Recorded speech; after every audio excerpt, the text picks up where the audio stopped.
रणरंग धीरं राजीव नेत्रं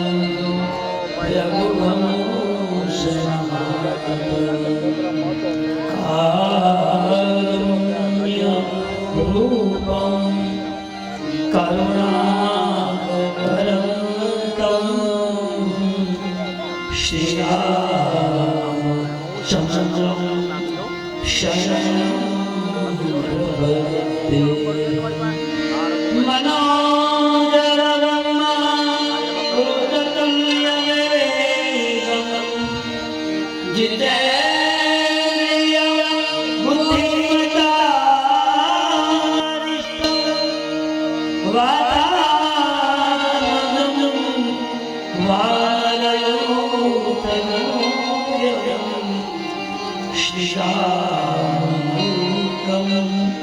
शरणं प्रपद्ये।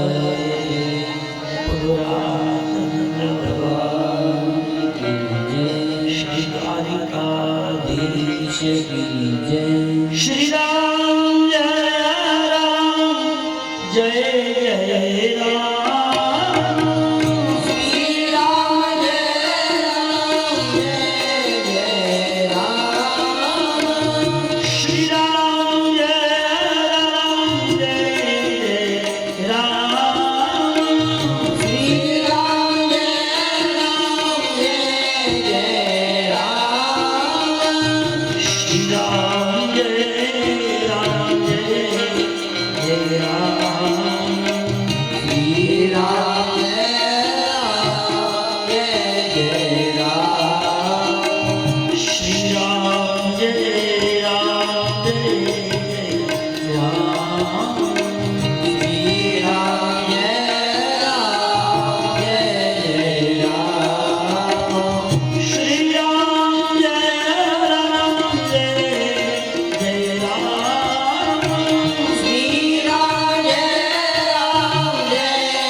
भक्तविपति भंजन सुखदाय मंगल भवन અમંગલહારી દ્રવકુશો દશરથ બિહારી જનક સુદા જગ જનની જાનકી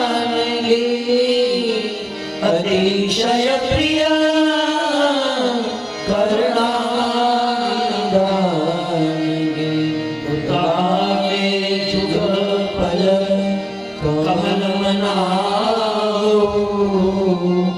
જાસુ શ્રીપા નિર્મલ મતિ પાવો મહાવીર દીન બહુ હનુમાન રામ જાસુ જસ આપ બખાન પ્રણવ પવન કુમાર ખલબલ પાવક જ્ઞાન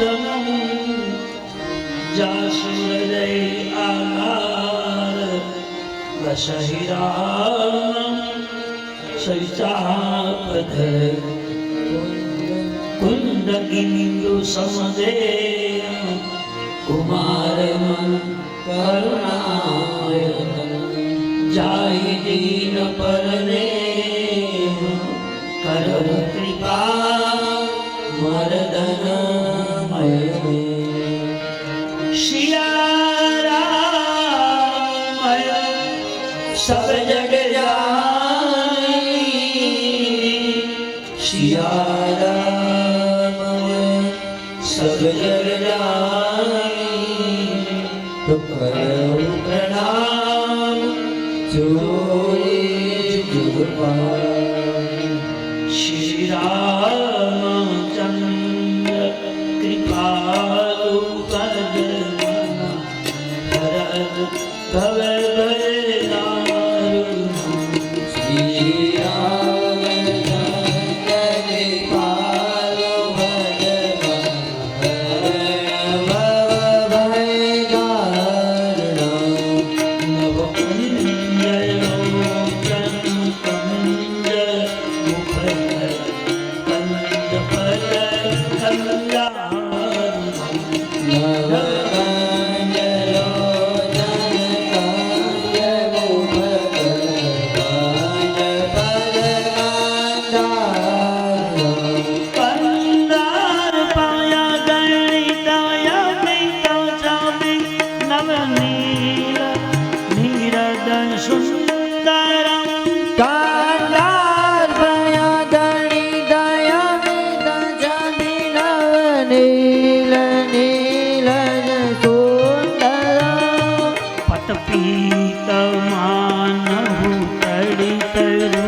इति वदत तुलसीदासु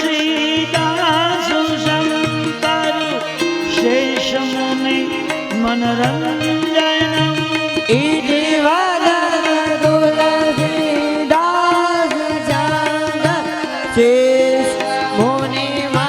मुनिमनरञ्जना मम हृदय कुञ्ज निवास कुरु फल जल गंध मम हृदय कुञ्ज निवास कुरु का बाजी खल खल गंजनो श्री रामचंद्र कृपालु भजन भजन भव गईदारु श्री रामचंद्र कृपालु भजन भरण भव भयदारु श्री राम राम रघुनंदन राम राम श्री राम राम भरता ग्रज राम राम श्री राम राम हरण कर कश राम राम श्री राम राम शरणं भव राम राम श्री रामचंद्र चरणों मनसा स्मरामि श्री रामचंद्र चरणों वतसा गृणामि श्री रामचंद्र चरणों शिरसा नमामि श्री रामचंद्र चरणों शरणं प्रपद्ये चरितं रघुनाथस्यं शतकोटि प्रविष्टरम् एकैकमक्षरं पुंसा महापातकनाशनं महापातकनाशनं श्री कृष्ण गोविंद हरे मुरारी हे नाथ नारायण वासुदेव जिह्वे पिबस्वा मृतमेतदेव गोविन्द दामो धर्मादवेति नमोस्तु ते व्यास विशाल बुधे कुल्लारविन्दा यतपत्रनेत्रम् येन त्वया भारत तेन पुरम् प्रज्वालितोऽग्ना नमयं प्रदीपम् वसुदेवसुतं देवं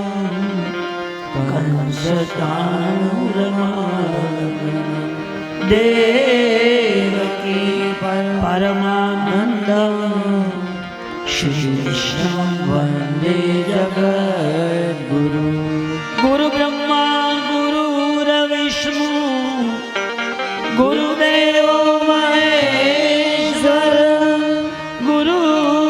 गुरुर्साक्षात् परब्रह्मा तस्मै श्री गुरुवे नमः आय हनुमंत बिरादिए अनकथा कौमती अनुसार प्रेम सहित गादी धरू पधारिए पवन कुमार सिया वर रामचंद्र की जय रघुवीर रामचंद्र की जय पवन सुत हनुमान की जय उमापति महादेव की जय बोलो रामचंद्र भगवान की श्री गुरु चरण सरोज रज निज मन मुकुर सुधार बरनौ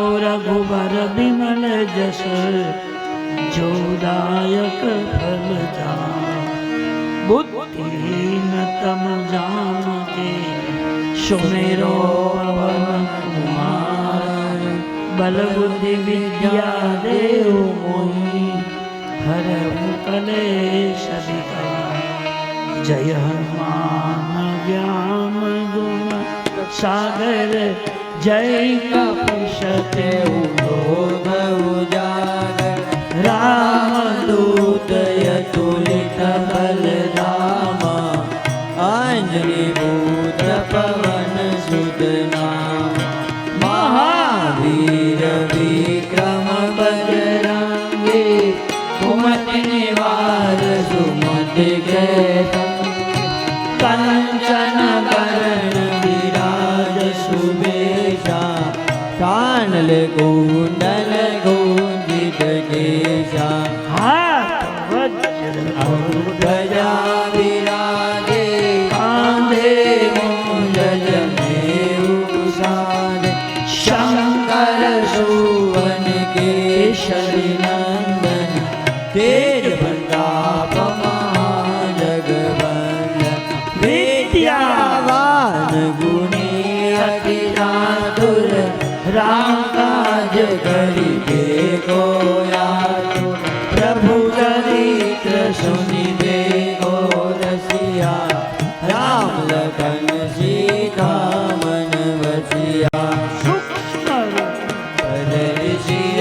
दिखावा विकट रूप धरि लंक जलावा भीम रूप धरि असुर संहारे श्री रामचंद्र के काज लाय वन लखन जी आए श्री रघुवीर हर शिवर लाए रघुपति की बहुत बड़ाई तुम मम प्रिय भरत समभाई सहस्र बदन तुमरो यश गाए अस कहि श्रीपति गंडर गाय सनकादिक ब्रह्मादि मुनीषा नारद शारद सहित गणेशा यम कुबेर दिक्पाल जमाते कवि को बिद कही सके कहाते तुम उपकार सुग्रीव कीना राम मिलाए राजपद की तुम्हारो मात विभीषण माना लंकेश्वर भय सब जग जाना युग सहस्त्र योजन पर भानु लियोताई मधुर बलराम प्रभु मुद्रिका मिली मुख माई जल दिलादि गए अचरज नाय दुर्गम काज जगत के जेते सुगम समुद्र तुम्हारे देते राम दुआरे तुम रखवारे होतन आज्ञा बिनु पेशाय सब सुख लहे तुम्हारी शरणा तुम्हारा सलगाऊं गोडरना आपन तेज समारो आपे तीनों लोक हासत गावे भूत पिशाच निकट नहीं आवे महावीर जब नाम सुनावे नासे रोग हरे सब पीरा जपत निरंतर हनुमत वीरा संकट से हनुमान छुड़ावे मन क्रम वचन ध्यान डोलावे सब पर राम तपस्वी राजा तिनके राज सकल तुम साजा और मनोरथ जो कोई लाए सोई अमित जीवन फल पाए चारों जुग भर ताप तुम्हारा हे बल सिद्ध जगत उजियार साधु संत के तुम रखवाले असुर नंदन राम अष्ट सिद्धि नव निधि के दाता असवर दीनहु जानकी माता राम रसायन तुम्हारे पासा सजल हो रघुपति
સંકટહરણ મંગલ મૂર્તિ રૂપ રામ લખન સીતા સહિત હૃદય બસો શ્યાવર રામ ચંદ્ર કી જય પવન સુત હનુમાન કી જય ઉમાપતિ મહાદેવ કી જય મંગલ ભવન મંગલ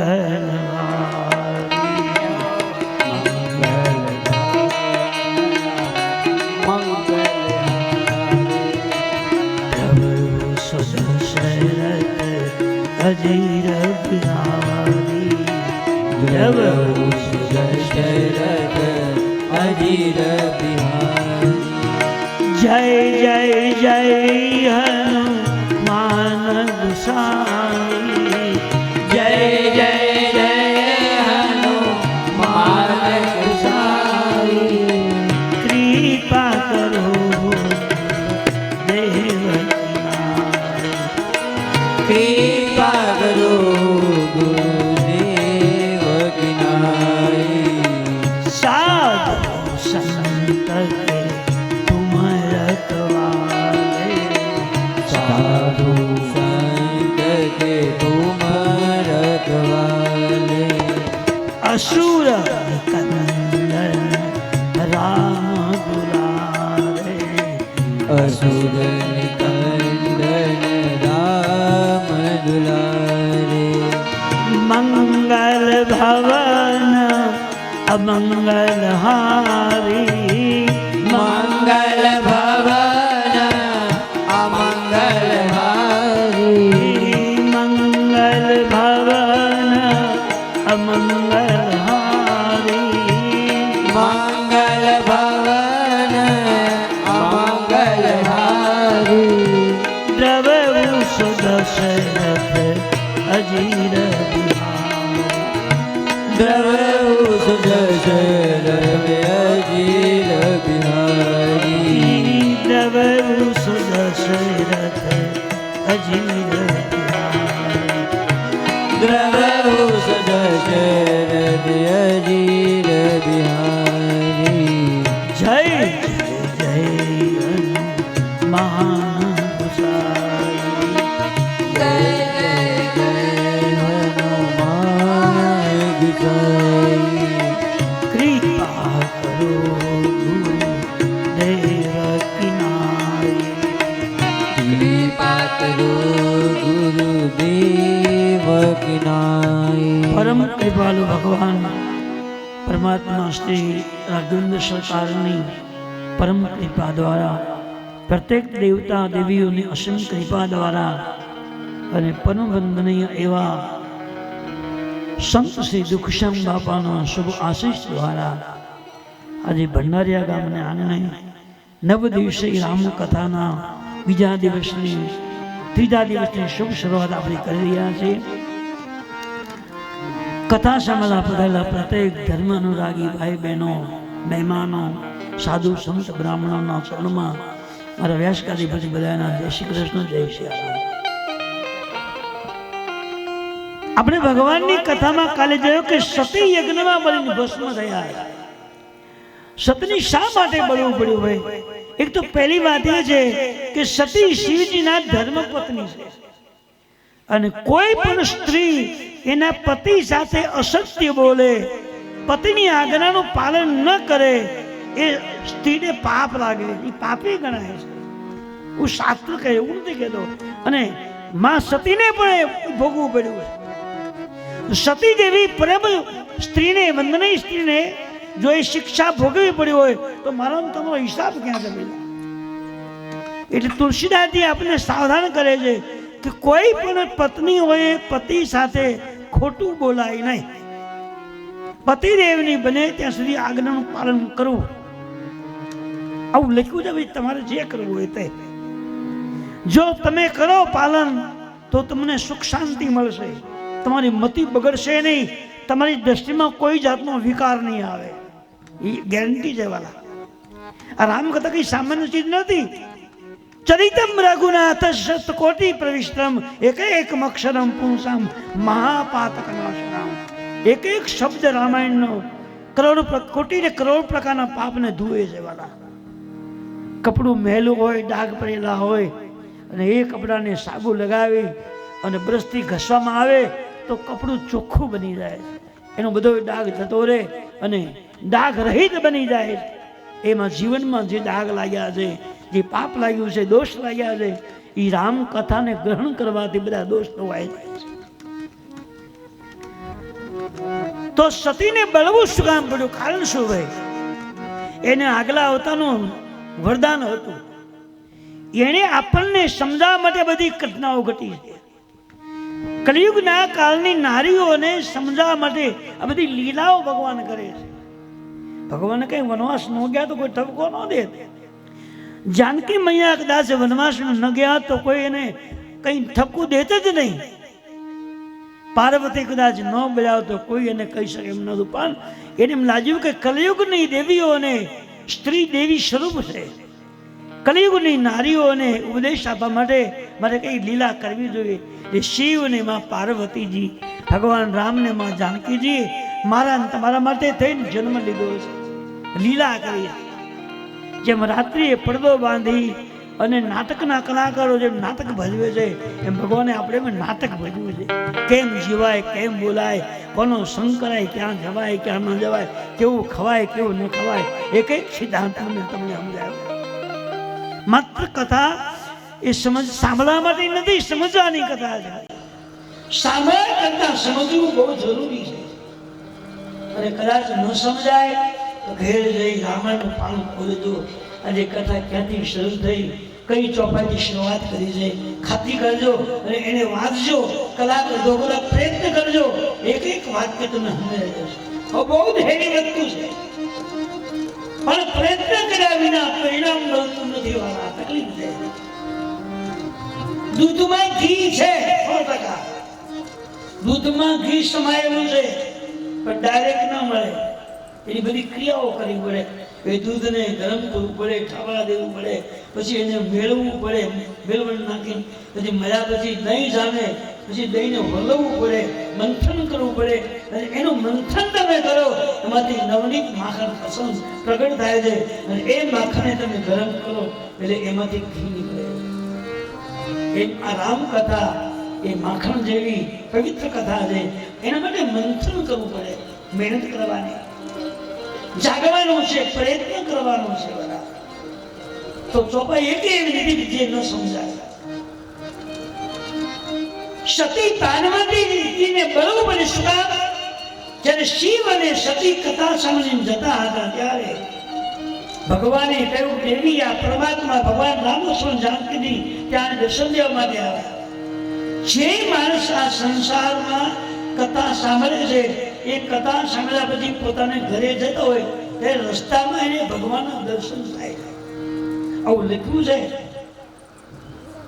100% જો સાચા પ્રેમથી કથા સાંભળી જ હોય તો એના રસ્તામાં એકવાર તો તમે ભગવાનના દર્શન થવા જ જોઈએ. તમે આટલી બધી કથા સાંભળે દર્શન ક્યાં કરો? કોઈ દિવસ તમને કારણ શું હોય? શિવ અને સતીને જે ભગવાનના દર્શન થયા હતા એ જ ભગવાનની કથા આપણે સાંભળી. જે મહાદેવની કથા બોલ્યા હતા અને સતીએ સાંભળી હતી એ જ કથા હું તમે આજે સાંભળી હતી. તો આપણને કેમ દર્શન? સતીને ભગવાન શિવને કેમ દર્શન થયા? કથા ખોટી છે? ના, કથા તો એની છે, એનો કોઈ ફરક નથી.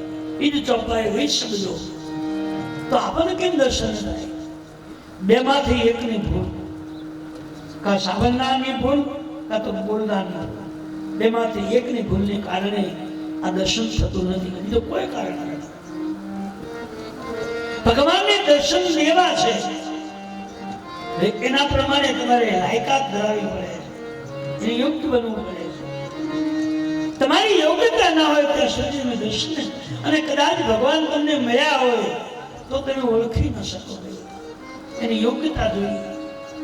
તમારે કોઈ નોકરીમાં દાખલ થવું હોય, તમારા બધા શરતો તમારે રજૂ કરવા પડે.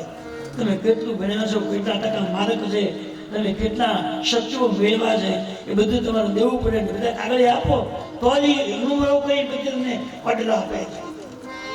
એ ભગવાનને તમારા શક્તિઓ આપો. તમે કેટલી સાધના કરી છે, કેટલું હાથ બોલ્યા છો, કેટલા તમે આંસુ લૂછ્યા છે, કોનો તમે ભલું કર્યું છે, રજીસ્ટર શરૂ કરો, લાયકાત આવશે, અવશ્ય ભગવાન દર્શન આપો. શિવ અને સતી બંને જાય છે અને એ વખતે ઈશ્વર દર્શન દેવા આવ્યો. જેની કથા સાંભળે છે એને જેને મારી કથા સાંભળે છે મારે એને દર્શન દેવા જોઈએ. રામની લક્ષ્મણની જાનકી ત્રણેય આવ્યા. વિચાર કરો જગતનો માલિક. સામાન્ય એ શિવ અને સતીએ કથા સાંભળી તો એને પોતાને એ દર્શન માટે કઈ જગ્યાએ આવ્યા છે? પંચવટીમાં.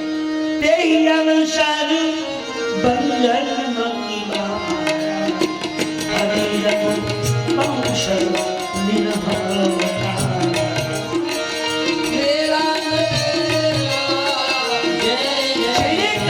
સાંભળી છે એ દેવ વ્યક્તિને દર્શન ભગવાન રામ લક્ષ્મણ જાનકી આવ્યા. ભગવાન જોઈએ દેવી વાયો જેની આપણે કથા સાંભળી જગતનો માલિક અને એમાં જાનકીજી લક્ષ્મણની તને આ પગે લાગો જરૂર. સતીએ ના પડે, હું નહીં લાગતો. કેમ? મને ત્રણેયમાં રાજકુમારો દેખાય છે, મને ભગવાન દેખાતા. ભગવાન શિવજી એ ઘણું પ્રયત્ન સતી માને આવ્યા અને પછી બે જણા કૈલાસમાં ગયા. ભગવાન શિવજી ને સતી બે કૈલાસમાં એક સુંદર વર્ણનનું ઝાડ છે. ત્યાં ભગવાન શિવજી બેઠા છે. ભગવાનનું મોઢું ઉદાસ ગયું છે, એકદમ મોઢું ફરી ગયું છે. તો સતી વિચાર કરો, હમણાં મેં દર્શન કથામાં ગયા તો રાજી રાજી હતા ને હમણાં કેમ મોઢું બગડી ગયું છે? આ ભગવાનની જે આપણે આકૃતિ આપી છે ને એ આકૃતિ એમને વધે, મોઢું બદલાતું નથી.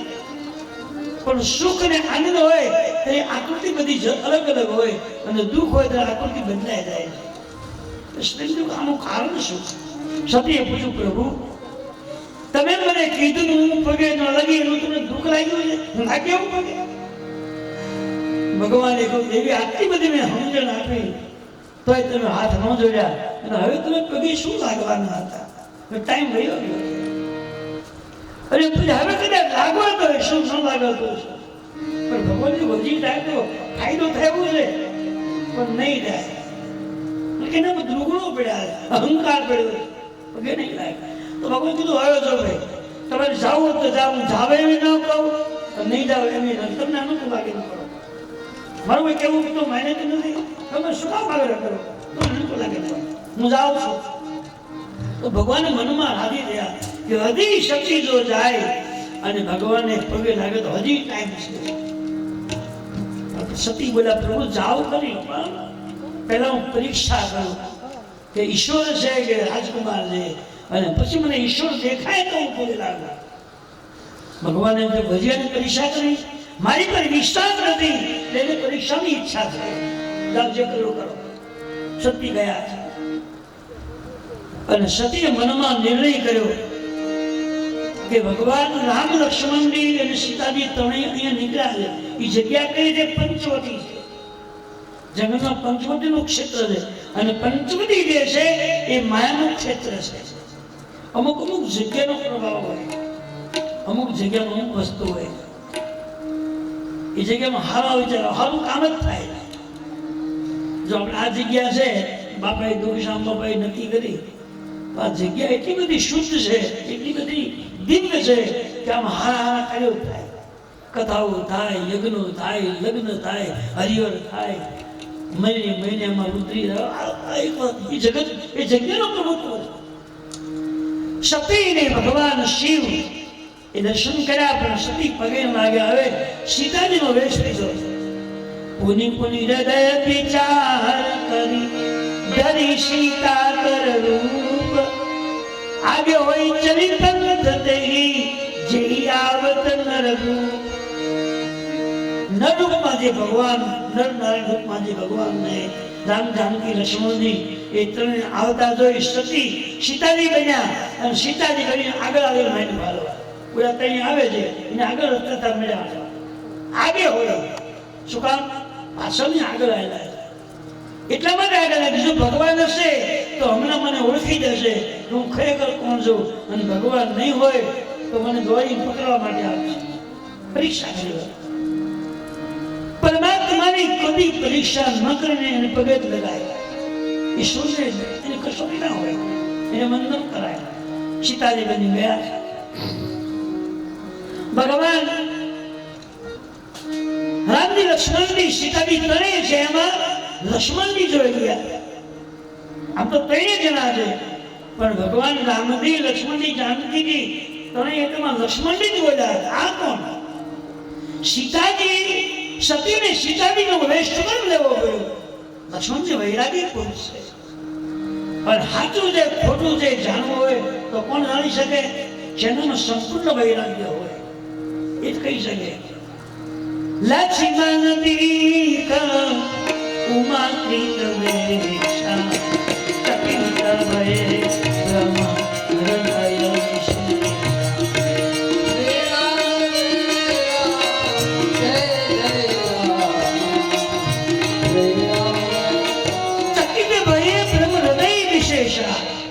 લક્ષ્મણજીના મનમાં ભ્રમ જાગ્યો કે ખરેખર સતી છે સીતાજી છે મને સમજાતું નથી પણ પાછો નિર્ણય કર્યો કે હું એકલો હોઉં તો મારે વિચારવું પડે જાણવું પડે પણ મારો માલિક ઈશ્વર રામ મારી બાજુમાં છે મારી માં ભગવતી બાજુમાં મારે શું કામ આગળ આગળ બધું એ હમણાં નિર્ણય કરશે જે કઈ હશે મારે ખાલી જોવાનું છે જાણવા છતાં એ નથી બોલતા ચૂપ રહી ગયા નીકળી ભગવાને મારે શું કામ કરવું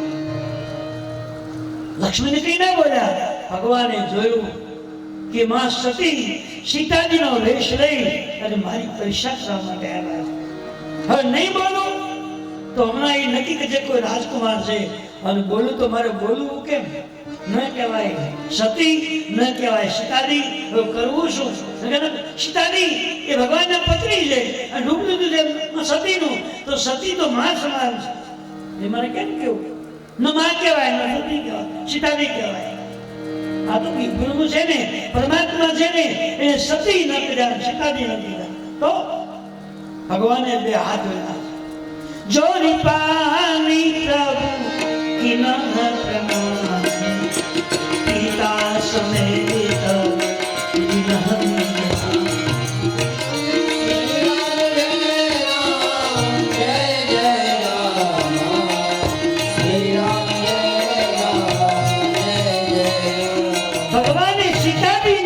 સતી ન ગીરા સીતા હાથ જોડ્યા સાચી ભક્તિ જો ભગવાન પાસે આવે તો ભગવાન ઓળખી જાય હાથ જોડે પણ ખોટી ભક્તિને ભગવાન કહે છે કે ભાઈ તું ભગવાનની પરીક્ષા થઈ ગઈ અને સતી મૂંઝાઈ ગયા છે અને એકદમ ટપુ હાથમાં ઓળખી ગયા તમે એકલા કોની વસ્તીમાં પિતાજી વગર તમે આવો અને એકલા કેમ અને સતીને ખબર પડી કે આ તો બ્રહ્મ લાગે એકદમ પાછા વળ્યા ભાગ્યા ભગવાને તો આને જવા ન દેવા અને પૂરી ખાતરી કરાય ફરી કોઈ દિવસ આવું ન કરે જ્યાં પાછું વળી જ્યાં પગલું ગયું ત્યાં રામ લક્ષ્મણ જાનકી તને સામે આવ્યા આવે સતી ગભરાવા માંડ્યા ઉભા રહી ગયા કે આમાંથી આમ ક્યાંથી આવ્યા પાછું આમ ભાઈ કે આમ બ્રહ્મા વિષ્ણુ મહેશ ત્રણેય ભગવાન રામ જાનકીનો હાથ જોડી અને સ્તુતિ કરે આમ જોયું તો આમ દેખાય આમ ચારે બાજુ ભગવાન દેખાય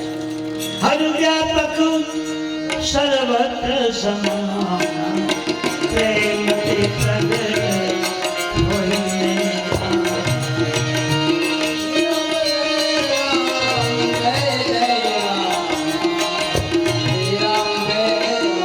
બધી બાજુ ભગવાનને જોયા અને સતી મીડા ધ્રુજવા હૃદય કંપતન શુદ્ધિ કચ્છ નાઈ નયન મુદી બેઠી મગમાં કંપુને ધ્રુજવું અને નયન કહેતા આંખમાંથી આંસુનો પ્રવાહ વહેવા લાગ્યો શરીર બધું ધ્રુજવા અને મગ કહેતા માર્ગમાં બેસી ગયા આમ જવાય આમ જવાય આમ જવાય નામ જવાય બધી દિશા બંધ થઈ ગઈ માર્ગમાં બેસી ગયા આંખો બંધ કરી અને કહ્યું પ્રભુ મને માફ કર મારી ભૂલ થઈ ગઈ હવે જિંદગીમાં કદી આવી પરીક્ષા નહીં કરું પસ્તાવો થવા લાગ્યો.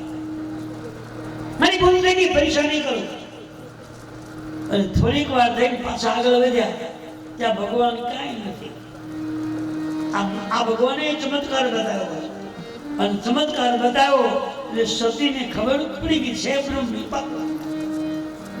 એકદમ દોડી ભગવાન મહાદેવજી પાસે જાય તો વડાના વૃક્ષે ભગવાન બેઠા છે.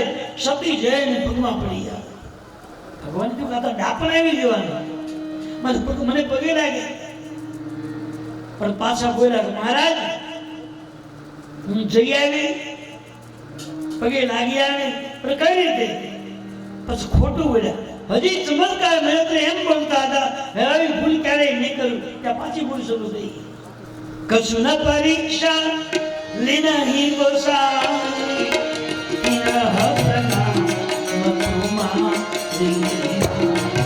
મહારાજ ને કોઈ પણ જાતની પરીક્ષા લીધી નથી. તમે જેમ ભગવાનને વંદન કરો છો એમ વંદન કરીને હું વહી આવી છું.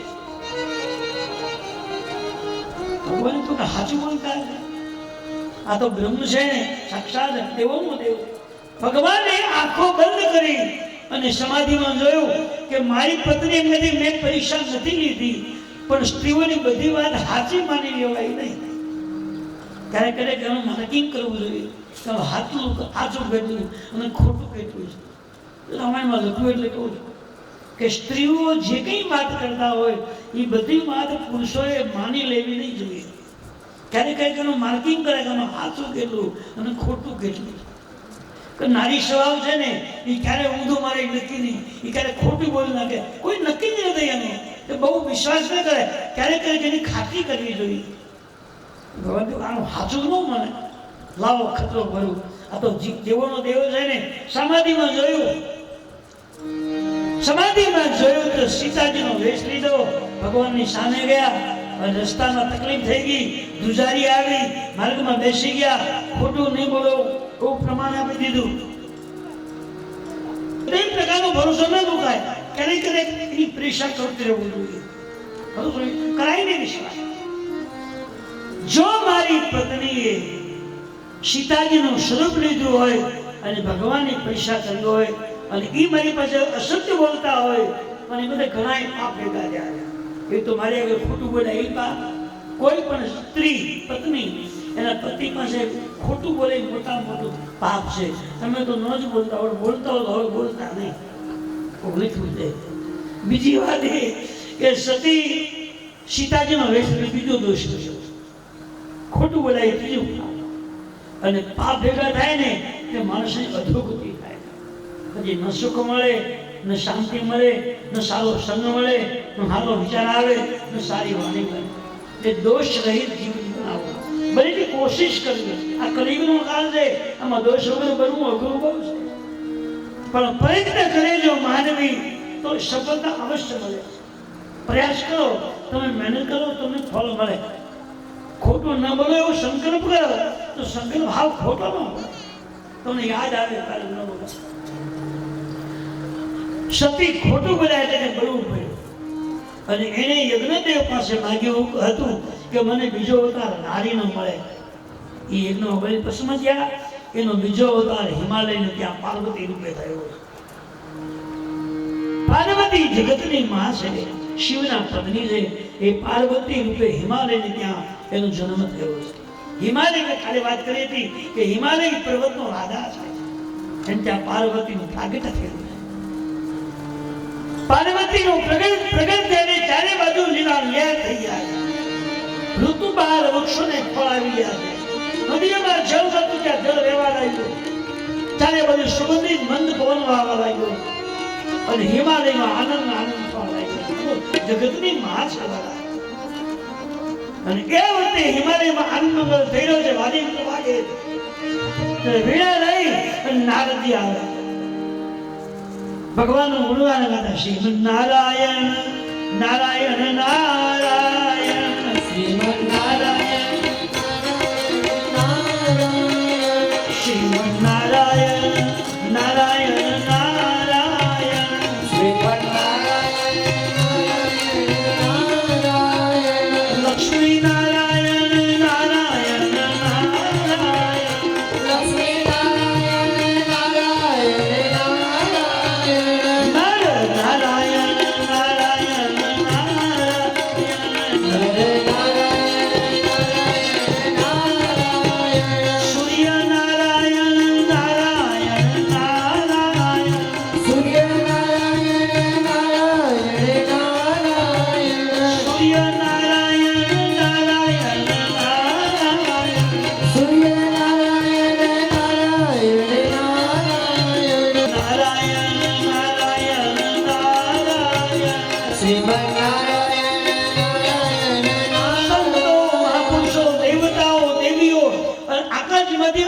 ફૂલમય વસ્તી, ફૂલની વસ્તી થવા લાગી.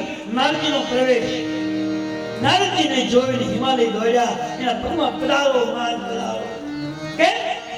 આજે હું ધન્ય બની ગયો કે મારી ત્યાં દીકરીનો જન્મ થયો અને આપનું પધારવું થયું. આજે હું પર ભાગી બની ગયો. એકદમ સ્વાગત કરીને મહેલમાં લઈ ગયા. હિમાલયની મેનાએ આવી અને નારદજીના પગ ધોઈ ચણામટ લીધું. આજે બળ ભાગી બન્યો. હું ધન્ય બન્યો છું. એનું પૂજન વિધિ કર્યું, પુષ્પોની માળા પહેરાવી અને હવે હિમાલય કહે છે મહારાજ આજે બહુ આનંદનો દિવસ છે. મારે ત્યાં દીકરીનો જન્મ થયો છે. દીકરી એટલે લક્ષ્મીનું રૂપ છે મારા. અને આ તો જગતની માં છે. પાર્વતીનું પ્રાગટ થયું, નારદજીનું સન્માન કર્યું અને હવે હાથ જોડી અને હિમાલય કહે છે મહારાજ આપ આવી ગયા, સારું કર્યું. પણ મેં એવું સાંભળ્યું છે કે તમે 3 કાળનો જાણો છો. આ જાણો છો તો એક કામ કરો, આજે મારે ઘરે દીકરીનો જન્મ થયો છે તો એ દીકરી મારી કેવી થશે, એનું ભાગ્ય કેવું છે એ મને જરા જોઈ આપશે. એમાં શું જોઈ આપો? તમારી દીકરીને બોલાવો, લઈ આવો. હજી તો જન્મ થયો છે. એક બાળક, નાની બાળકી છે. હિમાલય બાળકીને લાવી અને નારદજીની બાજુમાં સુવડાવે. નારદજી સામે જોયું, બાળકીની સામે એની આંખમાંથી એકદમ હરખના આંસુ આવે અને પછી મનમાં વિચાર્યું કે આનું ભાગ્ય મારે કેમ કેવું. મહારાજ તમારી આ દીકરી જે દીકરી નથી એ સાક્ષાત અંબિકાનો અવતાર છે. હોય પૂજ્ય सकल जग मानी यही से मत कछ दुर्लभ ना. આંખમાંથી આંસુ ઉતરવા લાગ્યા. નારદજી બોલ્યા મહારાજ આખું જગત, એક નહીં, એક ગામ નહીં, એક નગર નહીં, એક શહેર નહીં, આખું એક જગત, આખું વિશ્વ આના ચરણની પૂજા કરશે. એ માનવું કેમ થાય? હિમાલયની પુત્રી તો હિમાલય ક્ષેત્રમાંનો વાહવા બોલાય, આખું વિશ્વ કેમ? તો તુલસીજીએ લખ્યું છે કે જેટલી દેવીઓ આ દુનિયામાં પૂજાય છે અલગ અલગ રૂપમાં, કોઈ મમ્માય હોય, કોઈ ચામુંડા હોય, કોઈ ખોડિયાર હોય, કોઈ બલદાદી હોય, કોઈ મહાકાલી હોય, અંબિકા હોય, કોઈ અનેક દેવીઓ છે. એ જેટલી દેવીઓ છે એ બધું પાર્વતીના અંશમાંથી પ્રગટ થયેલા. એટલે આ લખ્યું છે કે જેટલી દેવીઓ છે એ પાર્વતીનું સ્વરૂપ છે. જે રૂપમાં જે સ્ત્રી શક્તિ પૂજાતી હોય એ બધા પાર્વતીના અંશમાંથી પ્રગટ થયા. જે માણસે જેવા રૂપને માન્ય કર્યું છે, જેને જે સ્વરૂપ ગણ્યું છે, પોતાના મનમાં જે ફીટ પડ્યું છે એવું માતાજી રૂપ લીધું છે. હોય પૂજ્ય સકલ જગમાં, જગતના અંદર આખા વિશ્વની અંદર આ તમારી દીકરી પૂજા છે. એટલે આપણે બધા કુળદેવી માની છે. કેટલી જાતિઓ છે, આપણે એમાં બધી જાતિઓ અલગ અલગ માતાજી પૂજાય. કોઈ ચામુંડાને માનતા, કોઈ પાર્વતીને માનતા હોય, કોઈ અંબાજીને માનતા હોય, કોઈ મહાકાળીને માનતા હોય, કોઈ બ્રહ્માને માનતા હોય, કોઈ ધાવડીમાને માનતા હોય, ખોડિયારમાને માનતા હોય. દરેક જેટલી જેટલી જાતિઓ છે એટલા એટલા માતાએ રૂપ લીધા. જે જાતિમાં, જે કુળમાં દેવીએ જે કામ કર્યા છે એનું એ લોકોએ ભેગા મળીને પૂજન કર્યું છે, એની સ્થાપના કરી છે, એને પોતાની કુળદેવી માનીને એને આસ્થા સ્થાન કરે છે. એની પર ફરિયાદ કરે અને માતાજી એ કુળનું ધ્યાન રાખે. એક રૂપમાં માતાજી આવ્યા. એટલું જ નહીં પણ આગળ વાત કરી, તમારી દીકરી જે છે આખા વિશ્વમાં પૂજા હોય અહીં પૂજ્ય સકલ જગમાઈ એવી સેવક કજુ દુર્લભ નાઈ. આ દેવીની કુળદેવીની કોઈ માણસ પૂજા કરશે એને કોઈ તકલીફો નહીં આવે. એ સેવક કરતા સેવા, એ સેવક કજુ દુર્લભ એટલે એ માણસની મનની ઈચ્છા પૂર્ણ થઈ જાય. એ અઘરું નથી. તમે કદાચ કુળદેવીની પ્રાર્થના કરો, સ્તુતિ કરો, દર્શન કરવા જાઓ, વિનંતી કરો, એના પાઠ કરો, એના જપ કરો, એ નવીનતા નથી, તમારી ફરજમાં આવે છે. અને તમારે સુખ શાંતિ જોતી હોય તો દર્શન કરવા જવું, તો પગે લાગવું, તો પ્રાર્થના કરવી, તો જાપ કરવા, નહીં તો તમારી ઈચ્છાની વાત છે. એ સેવક કજુ દુર્લભ નાઈ. હિમાલયને કહ્યું તમારી પુત્રી જે છે એને આખું જગત પૂજા કરશે. અને કોઈ પણ કુમારિકા, કોઈ પણ દીકરી પોતાના લગ્ન પહેલા, એની યુવાન અવસ્થા આવ્યા પહેલા જો આ માતાજીની ઉપાસના કરશે, પાર્વતીની સાધના કરશે, એના નિયમપૂર્વક જો એનું પાલન કરશે, તો એને સારું ઘર મળશે, સારો પતિ મળશે અને અવશ્ય સુખ શાંતિની પ્રાપ્તિ થશે. એક નામ સુગરી સંસારા. સંસારની કોઈ પણ દીકરી એ 11 વર્ષ પછી એ પાર્વતીનું વ્રત કરશે.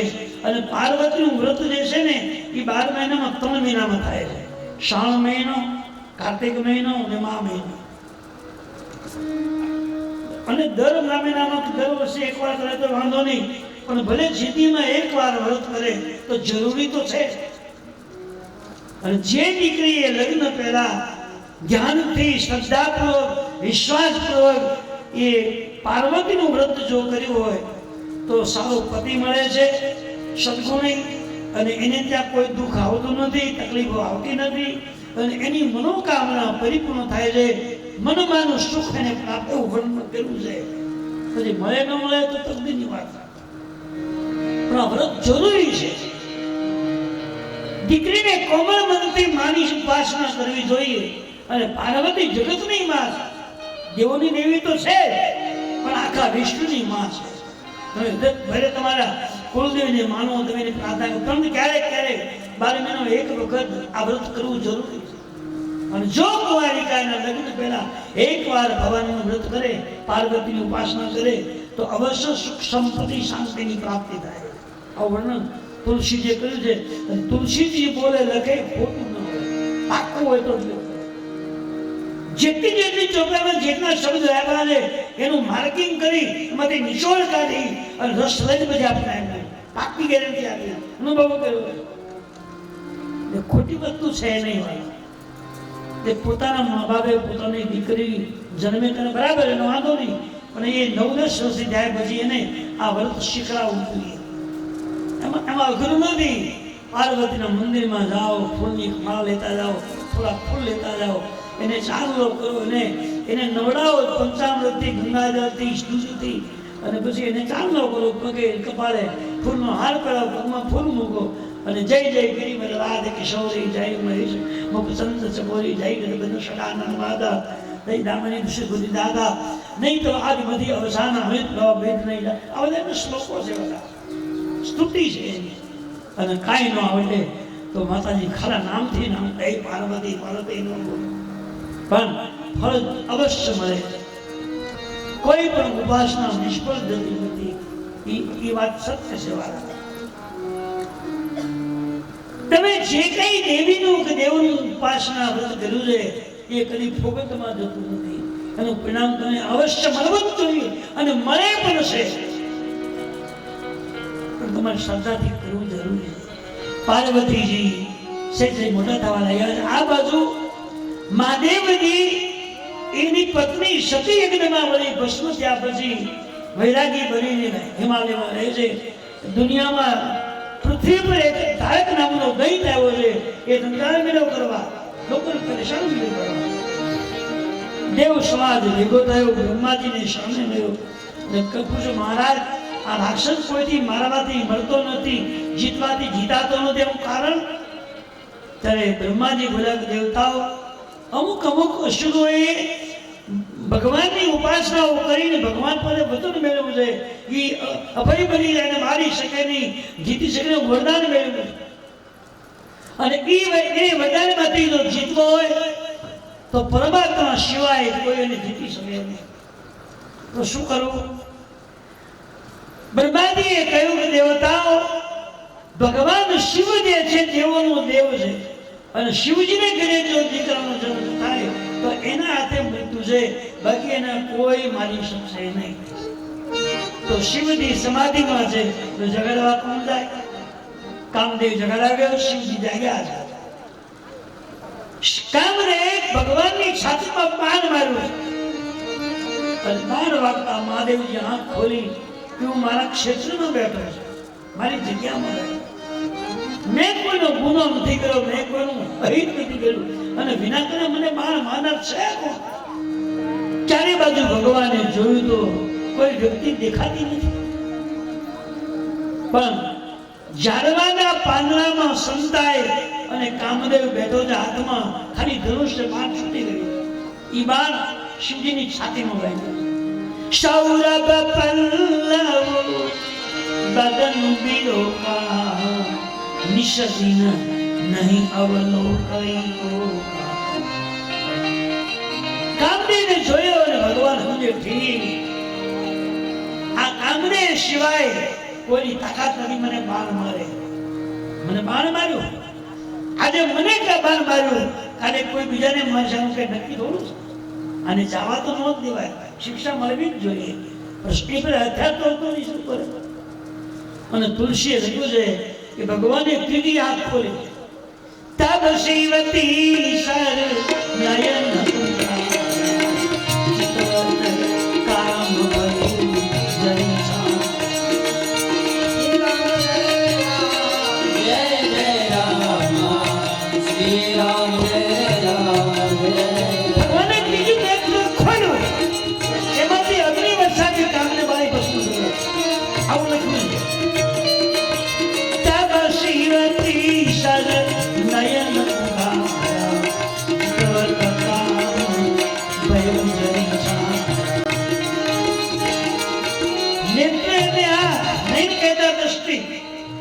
ત્રીજું નેત્ર ખોલ્યું તો બે આંખ તો બધાને હોય છે.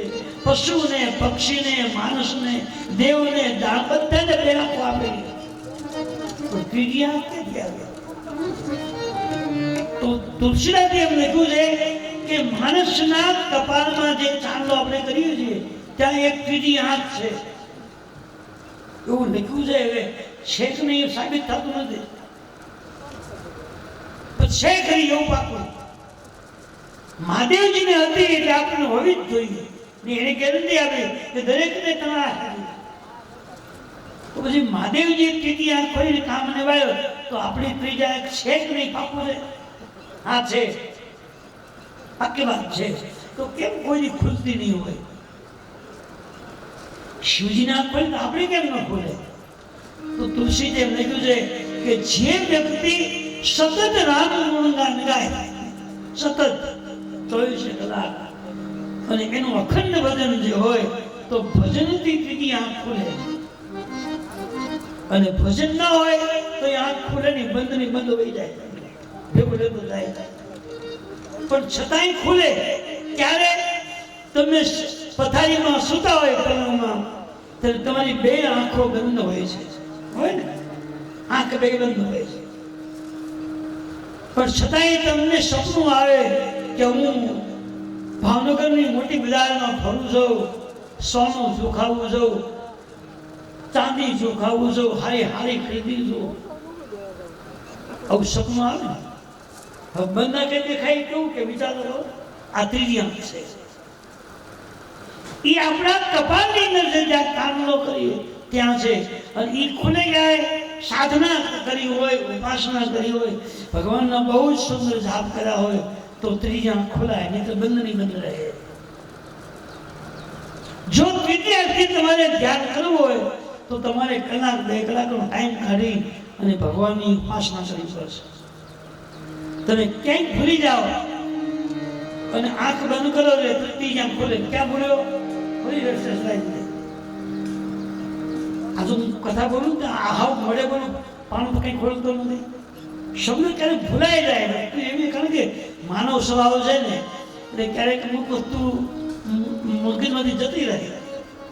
પણ પછી એને લાવી હોય તો ત્રીજું નેત્ર જોવું, એટલે આંખ બંધ કરી દો એટલે તમને જે કાંઈ ક્યાં કોઈ મારું કંઈ ભૂલ થાય તો ભૂલ પકડાય જાય. આ સાબિતી છે. મારી ઘણી કામ તપાઈ ક્યારેક મારી અવળાળી બોલાય જાય, હું બધો આંખ બંધ કરું તો પાછી પછી હટકી જઈને આવી જાય અને હાથી ગોતાય જાય, જડી જાય. આ ભગવાને કેટલી વ્યવસ્થા કરી છે. આંખ બંધ કરો ને સાધના કરો તો બંધ આંખે ચિત્ર તમને દેખાય, તમારી ભૂલ દેખાય. તને હવળે રસ્તે ગયા તો પાછા વાળે આવે ને ભાઈ, પાછળ ઊંધું થઈ ગયું. આ કેટલી બધી વિચિત્રતા છે.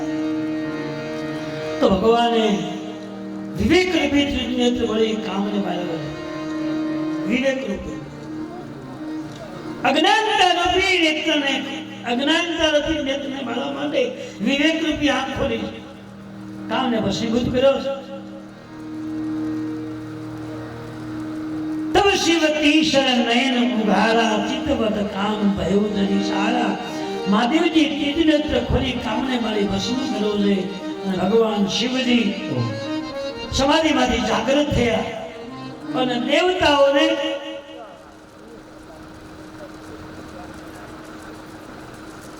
ભગવાન શિવજી જાગૃત થયા છે. અહીંયા અંકેવાળિયા ખોડિયાર મંદિરથી પૂજ મારા શ્રી પધાર્યા છે. અંકેવાળિયા ખોડિયાર માતાના પૂજારી તેના મહંતશ્રી પધાર્યા છે. તો તેમનું રામાયણ ગ્રંથમાં સ્ટેજ પર લઈ હું સન્માન કરું છું. રામચંદ્ર ભગવાન કી જય.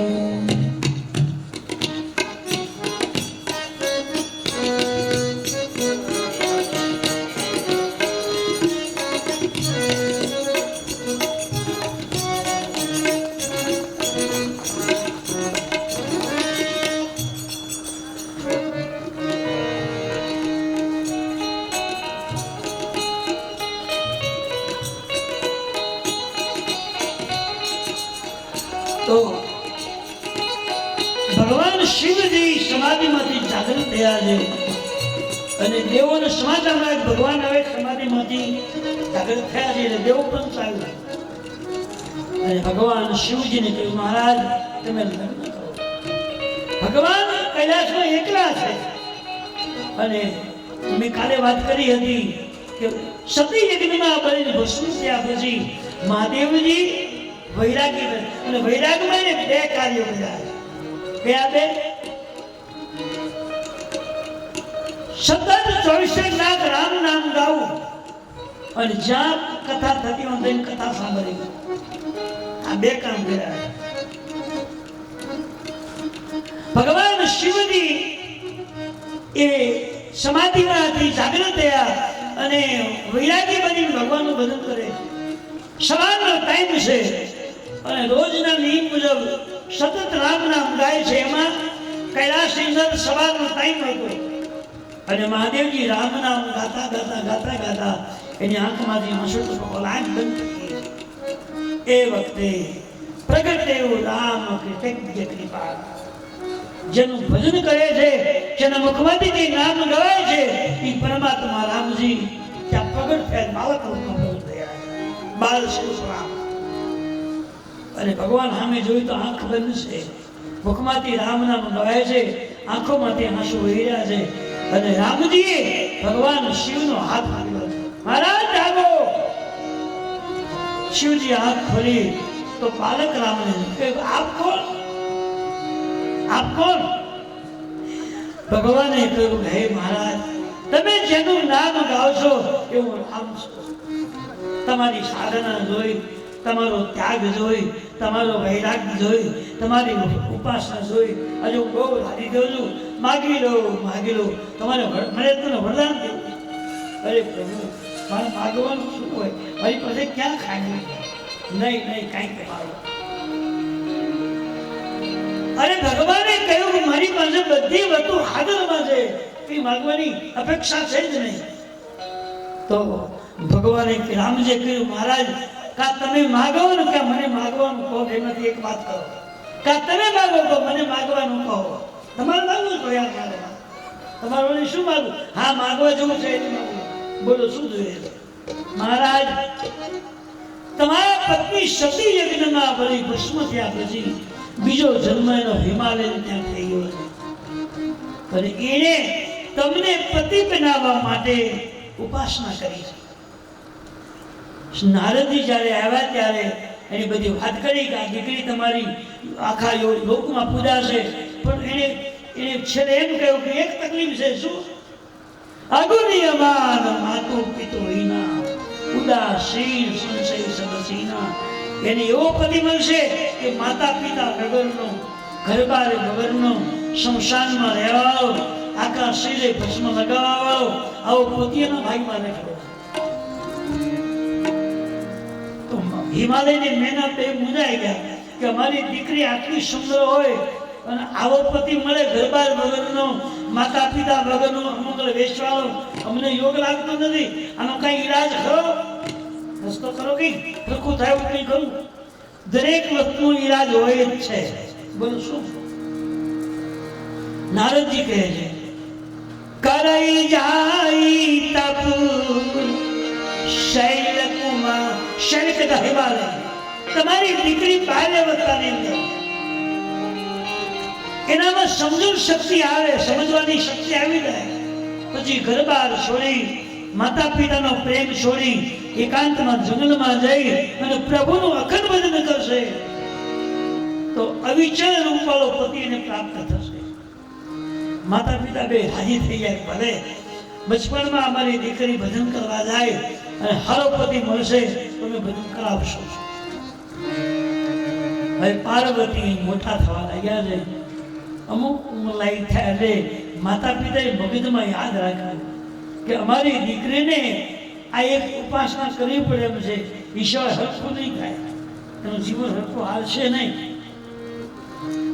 દીકરીનો જન્મ થાય તે મા બાપે દીકરીનું ધ્યાન રાખવાનું, એને કોનો સંગ કરવા દેવો, એને ક્યાં જવા દેવી, ક્યાં ન જવા દેવી, એને કેવું શીખડાવવું, કેવું વ્રત કરાવવું, આ બધા સિદ્ધાંતો છે. એ મા બાપની ફરજમાં આવે.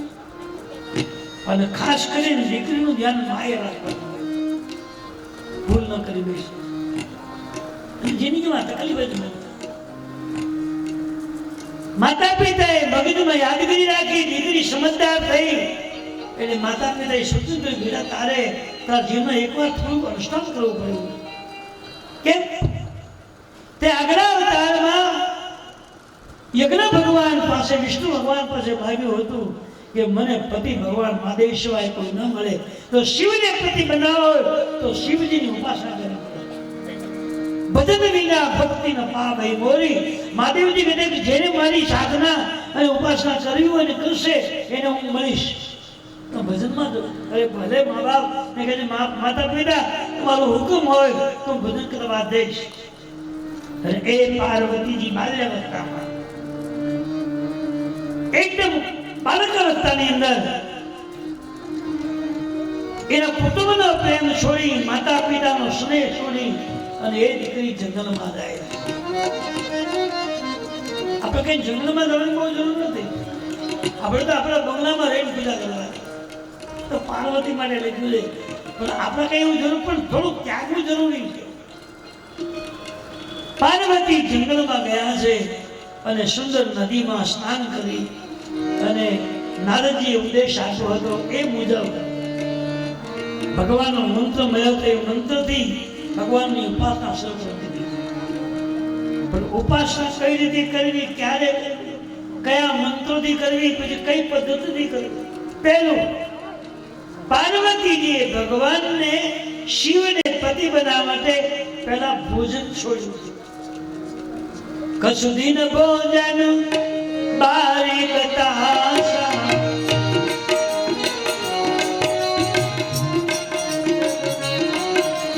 પાર્વતી પહેલા ભોજનનો ત્યાગ કર્યો અને પછી ફરાર કર્યો છે. ફળ પૂરા કસુદીન ભોજન બારી બતાશા, કિએ કઠિન કસુદીન ઉપવાસ. શ્રી રામ જય રામ જય રામ. એના પાર્વતી જંગલમાં ગયા, નદીમાં સ્નાન કર્યું અને સુંદર એક ઝાડવું હતું પીપળાનું, એ ઝાડ નીચે બેઠા અને આંખો બંધ કરી અને પેલા ભોજનનું ઘટાડ્યું. ધીમે ધીમે ઘટાડ્યું અને પછી ભોજન બંધ કર્યું, પછી ફલાર કર્યું, પછી ફલાર બંધ કર્યું, પછી બેલ પંક્તિ મન પરઈ સુખાઈ સોઈ શંકર સોઈ દેવ ખાઈ. શ્રી રામ જય રામ જય. બેલ પંક્તિ પરઈ સુખાઈ. જો રામાયણમાં એવું વર્ણન છે કે જેમને ભગવાનનું ઉપાસના ભજન કરવું હોય એને પહેલા ભોજન ઘટાડવું પડે. તાત્કાલિક બંધ નહીં કરવાનું. તમે 10 રોટલી 12 રોટલી ખાધો તો તાત્કાલિક 12 બંધ નહીં કરવાનું. ધીમે ધીમે 12 ને 11 કરો, પછી 10 કરો, પછી 9 કરો, પછી 8 કરો, પછી 7, પછી એમ ધીમે ધીમે ઘટાડો. હાવ કે કીધું ને થામું કે તો નબળ આવી, ધીમે ધીમે ઘટાડવાનું. અરે તે કચુંદીને ભોજન ધીમે ધીમે ભોજન ઓછું કર્યું, પછી બંધ કરી દીધું. પછી ફરાળ કર્યું, માત્ર ફળ ફૂલ. ફળ ફૂલ કોને કઈ ખબર? કેળા છે, સફરજન છે, અથવા પપૈયું છે, કઈ ફળમાં ગણાતું હોય ને ફળ ફૂલ કહેવાય. ફૂલ નહીં, ફૂલ તો ભગવાનને ચડે, પણ ફળની આજે ફૂલ બોલાય તો તમે ફળને ઓળખી શકો. એકલું ફૂલે ન હોય ને ફળે ન બોલાય. એટલે અમુક વસ્તુને આપણે ખાવાની છે એટલે એને જોઈન્ટ કરવું પડે. એટલે જોઈન્ટ કરવું છે ફૂલની આજે. ફળ ખવાય ને ફૂલ ભગવાનને ધરાય. ફળ પુષ્પ આપણે ફળાહારમાં ઘણું ગણાય. આપણું ફળ કેવું હોય ખબર? રાજગરાનો શેરો, 250 ગ્રામનો, પછી રાજગરાની ધાણી ફોડીને આમાં ઘી દૂધ નાખીને એની ખીર, પછી હામાની ખીર, કેળાને સુંદરીને આમાં ઘી ગોળ, ઘી ને સાકર નાખવાની. એ ફરાળ કોને કહેવાય? પપૈયું છે, સફરજન છે, પછી કેળા છે. આ ફળમાં જ્ઞાત હોય ને ફળ. અમુક સમય સુધી પાર્વતીએ ફરાળ કર્યું છે, પછી ફરાળ બંધ કર્યું. શરીરને સાવધાન રાખવા માટે ધીમે ધીમે ભોજન ઓછું કરવાનું અને પછી ફ્રૂટ લેવાનું. પછી ધીમે ધીમે ફ્રૂટ ઘટાડતું જવાનું, પછી બંધ કરી દેવાનું. પછી માત્ર ને માત્ર કયો? બેલ પાનથી મહી પરઈ સુકાઈ. ઝાડવા પરથી પત્તા, પાન એટલે પત્તું, સુકાઈ ગયેલા પાન નીચે ખરી જાય. એ પાનને વાટીને ખાવાના. વિચાર તો કરો, શું કામ સુકાઈ ગયેલા પાન આવે? સુકાઈ ગયેલા પાનમાં રસ ન હોય, એમાં સ્વાદ ન હોય, એમાં સુગંધ ન હોય. જે માણસને પરમાત્માની ઉપાસના કરી હોય એને સ્વાદ વગરનું ભોજન કરાય. ગળું નહીં, તીખું નહીં, ખાટું નહીં, મોળું ભોજન કરાય. મોળું આપણને ભાવે નહીં, હવે તો કશું વાંધો નહીં, પણ ભજન એને કહેવાય. ભગવાનની તમારે ઉપાસના અને ભગવાનનું કામ કરવું હોય તો રસ વગરની વસ્તુ ખાઈ ના લે, સ્વાદ વગરનું વસ્તુ. કારણ કે અમારું કામ છે કે બહુ તીખું ખાવાથી મગજમાં ક્રોધ બહુ આવે. તીખું છે ને, તીખું એ ક્રોધ વધારે છે. અને ક્રોધ જે છે મનને બગાડી નાખે, હું તો મારી દે, ન બોલાવ બોલી નાખે, ન કરો કરી નાખે. એટલે ક્રોધને જીતવો હોય તો બહુ તીખું ન ખાવું. તમે ખાતો મારે સમજો જ નહીં, ખાતો કોઈ છે જ નહીં. પણ જો ક્રોધને જીતવો હોય તો બને એટલું મોળું, બહુ તીખું ન ખાવું, લિમિટેડ ખાવું. અને કામને જીતવો હોય તો બહુ ગળ્યું ન ખાવું. અતિશય ગળ્યું ખાવાથી કામનો વિકાર વધે છે, વિકાર મનને બગાડે છે. બહુ ખાતું ન ખાવું. શું કામ? અતિશય ખાતું ખાવાથી હવે હાથા છે ને બળવા દે બધા, કોણીના ખંભાના એ જે બળવા તો દુખે, કેડના ઊભું ન થવાય, હાલી શકાય નહીં, એ બધું કળે, દુખે. એટલે રમૂજમાં ખાતું ખાવાથી જે લોહી પસાર થવું જોઈએ, જે લોહીનું સર્ક્યુલેટ થવું જોઈએ, એ અટકી જાય, એટલે દુખાવો શરૂ થાય. એટલે બહુ ગળ્યું નહીં, ગળ્યું છે ને એ લોહીને બગાડી નાખે, સારું કરી નાખે. આરોગ્યની વાત છે. આમાં આવે બહુ ગળ્યું ખાવાથી વિકાર વધે છે, બહુ ખાટું ખાવાથી પીડા વધે છે, શરીરમાં બીમારી વધે. જે માણસને સાધના કરી હોય એને બહુ ખાટું ગળ્યું તીખું ન ખાવું. તમને તમે ખાજો, મારા વિરોધ નથી, પણ ખાલી આવ્યું એટલે કહું છું આવું ઉપાસનાનો નિયમ છે.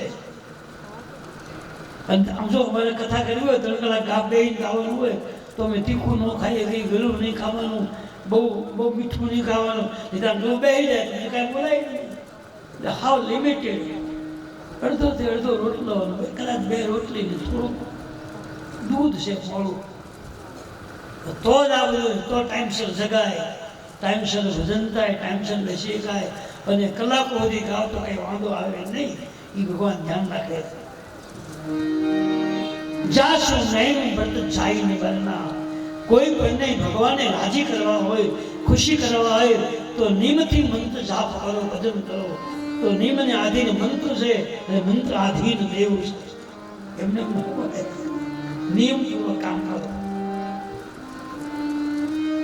પાર્વતીજીને ભજન પૂરું થયું. આકાશવાણી બોલી કે પાર્વતીજી એ ભજન ચાલુ કરો, ભજન જન્મ નથી, તમારી મનોકામના પૂરી થઈ જશે. પાર્વતીજીએ ભજન કર્યું એનું પ્રમાણ દેવોએ આપ્યું. અને આકાશમાંથી અવાજ આવ્યો કે દેવી હવે સાધના બંધ કરી દો, તમારે ભજનની કોઈ જરૂર નથી, બધી ઈચ્છા પૂરી જાઓ. એક સમય એવો હતો ભજન કરનારને દેવોને આકાશમાંથી બોલવું પડતું હતું, હવે બંધ કરી દો, બંધ કરી દો. અને આપણને ખબર કાંઈક કરો, કાંઈક કરો, ટાઈમ વયો જાય તોય આપણે સમજતા નથી. કેટલા ફટકા માર્યા કૃષ્ણરાજા, આમ કરો, આમ કરો, આમ જાઓ, એમ જાઓ, છતાં આપણે આયા હતા કે તો બોલવાની ટેવ પડી ગઈ છે. બધા કરે આપણે મનમાં ફાયદ કરવો અસંત શક્તિ નથી. ઠીક છે, થાય છે, ન થાય એવું નથી, પણ 100% જવું જોઈએ, થતું નથી. આ કથા જે છે માનવ જીવનના એક વ્યવહારની કથા. જીવનના બધા જ વ્યવહારો આપણે સમજાવી રહ્યા. આકાશવાણી બોલી, પાર્વતી સાવધાન થઈ ગયા. પેલી બાજુ મહાદેવજીને દેવોએ સંકેત કર્યો કે ભગવાનની પાસે શિવને કહ્યું લગ્ન વિધિ કરો. તો ભગવાને કહ્યું લગ્ન કરું પણ તમે કરીને કરો. મારે કોને ગોતવા રહેવું, તમને મારી પત્ની એવી સ્ત્રી કોણ દુનિયામાં? દેવોએ કીધું મહારાજ તમને ખબર ન હોય તમે કહીએ કે હિમાલયજીને ત્યાં સતી પાર્વતીનો બીજો જન્મ થયો છે. નામ પાર્વતી રાખ્યું છે અને તમને પતિ બનાવવા માટે એને સાધના કરી છે. આવા સમાચાર દેવોએ શિવજીને આપ્યા. ભગવાન કે એ વાત તમને સાચી, પણ હવે હું નક્કી કરો, હું ન જાઉં. મારે એમ મારું મારે નક્કી કરવા જવાય? મને હગવાળું મોટું કોઈ છે નહીં, નથી મારા વડીલો કોઈ આગળ હગાવાળું કોઈ છે, હું એકલો જ છું. અને કોને બહુ કરો તમે નક્કી કરી આવો, જાઓ, મને મંજૂર. દેવતા હરી થઈ, કાંઈ વાંધો નહીં, મેં જઈએ તમારા, પણ લગ્ન કરશો ને કહેવા. કેમ? તો ભગવાન શિવજી દેવોને કહે ઘણા ટાઈમ પહેલા મારા કૈલાસમાં બાળક રૂપે રામ પ્રગટ થઈ ગયા હતા. અને એને મારી પાસે માગ્યું હતું એક વચન કે મને કોલ આપો શેનો, લગ્ન તમે કરશો? મને એમ થયું કે ભગવાન શિવજી જો વચન માંગતા હોય તો મને આપવું જોઈએ. હા મહારાજ, જો તમે કહેતા લગ્ન હું કરીશ. આ રામજીની ભલામણ છે અને આજે દેવનું પંચ આવ્યું છે, જાવ લગ્ન કરીશ. પણ પહેલી વાત મારે યોગ્ય પત્ની જો છે તો હું એમને નહીં કરું. પહેલા હું અનુભવ કરી કે મારા લાયક છે તો હું કરું, એમને નહીં કઈ કાંઈ માંગે. જાઓ લગ્ન કરીશ, જાઓ. દેવતાના લોકમાં ગયા અને ભગવાન મહાદેવજીએ સપ્તર્ષિઓને બોલાવ્યા. સપ્તર્ષિઓ આવ્યા. બનમાં શું હુકમ છે, શા માટે એમને બોલાવ્યા? જંગલમાં પાર્વતીજી મને પતિ બનાવવા માટે ઉપાસના કરે છે. ખરેખર તમે જાઓ, એનું ભોજન મારામાં પતિ, મને પતિ માટે મારી પતિ લાયક છે, બધી બાબતની અનુભવ કરજો. તપાસ કરવી જોઈએ, ઘણી પાકું બધી બાબતની તપાસ કરી લઈશું, કોઈ ખામી નહીં જવાની. અને સપ્તર્ષિઓ ગયા જંગલમાં. પાર્વતીનો આંખો બંધ છે, શિવ મંત્રનો જાપ કરે અને આંખમાંથી દળ આંસુ વહી રહ્યા. હવે સપ્તર્ષિઓ ગભરાઈ આની પાસે જાવું કેમ? એટલી બધી ઉપાધા છે કે સામો જો જોવે તો બળી ભસ્મ થઈ જઈએ. આંખ બંધ કરી બાજુમાં બધા ઉભા રહ્યા અને પગે લાગે, હે માં અમને માફ કરજે, અમે મહાદેવજી મોકલ્યા આવ્યા છે, અમારો વાત નથી. અને જ્યાં પાર્વતી અવાજ સાંભળ્યો, આંખ ખોલી તો 7 ઋષિઓ નજર આવ્યા. તમે કોણ? તમે સપ્તર્ષિઓ. કેમ અહીંયા કેમ આવ્યા? તમે કોની ઉપાસના કરો છો? પાર્વતી સપ્તર્ષિઓને કહ્યું કે મહાદેવજીને પતિ બનાવવા માટે આ ઉપાસના કરું. તો સપ્તર્ષિ બોલ્યું, તમને આ રસ્તો બતાવ્યો કોને? આ કરવાનો મારે કોને બતાવ્યો? પાર્વતીએ કહ્યું આ રસ્તો મને નારદજીએ બતાવ્યો. તમને ખબર છે કે નારદજીનો સ્વભાવ એકદમ મેલો, જેમ પોતે એકલા